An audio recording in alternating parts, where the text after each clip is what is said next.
मी अरुणा देशपांडे. तर ही एक सुंदर कथा आहे. खूप छान अशी गोष्ट आहे. तर ह्या गोष्टीचं नाव आहे स्वामी भक्तीचे प्रदर्शन. स्वामी भक्तीचे प्रदर्शन. दयाळ नगरीच्या दयावान नावाचा राजाच्या दरबारात 4 मंत्री होते.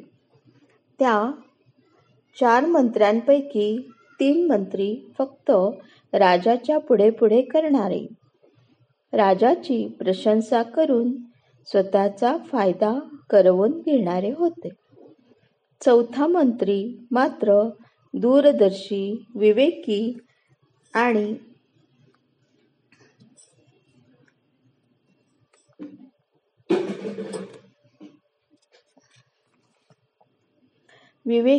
आणि स्पष्ट वक्ता होता. एक दिवस राजा मरण पावला. पहिले 3 मंत्री आपापल्या पद्धतीने गेलेल्या राजाच्या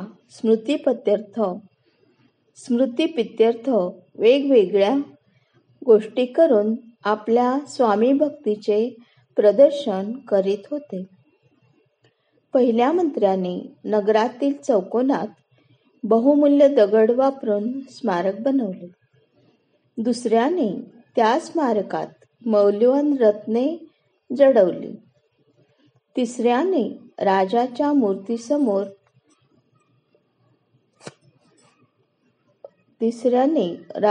मूर्तीसमोर सोन्याचे दिवे लावले. ते पाहून सारेजण त्या तिघांच्या स्वामी भक्तीचे गुणगान गाऊ लागले. 4थ्या मंत्र्याने त्या स्मारकाभोवती बाग तयार केली. पहिल्या 3 मंत्र्यांचे पैसे वाया गेले. स्मारकाचे बहुमोल दगड, मौल्यवान रत्ने आणि सोन्याचे दिवे चोरांनी पळवून नेले. पण 4थ्या मंत्र्याने लावलेल्या बागेतील झाडे फळाफुलांनी बहरलेली होती. बागेत काम करणाऱ्यांच्या कुटुंबाचे पोट भरत होते. जेव्हा वाटसरू तिथे येत तेव्हा ते झाडांच्या सावलीत विसावा घेत असत. माळी त्यांना फळे देत असे, पाणी पाजत असे. वाटसरू अशी सुंदर बाग कोणी तयार केली हे आवर्जून विचारीत आणि 4थ्या मंत्र्याने केली हे समजल्यानंतर त्याच्या स्वामी भक्तीची स्तुती करून त्याला आशीर्वाद देत. तर ही एक सुंदर गोष्ट आहे अतिशय. तर 4था मंत्री जो होता तर त्याने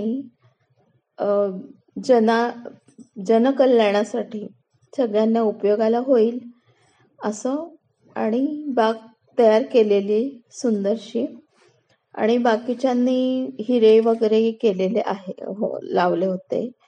पण ते शाश्वत राहत नाही. पण जी गोष्ट तुम्ही भेट देता किंवा जी गोष्ट तुम्ही खूप आत्मीयतेने प्रेम करता एखाद्यावर, तेव्हा आपण अशी गोष्ट द्यावी की जी जास्त त्याचा उपयोग होईल त्या गोष्टीचा. तर हे अशी सुंदर गोष्ट आहे. छान आहे, मस्त. थँक्यू. धन्यवाद. मी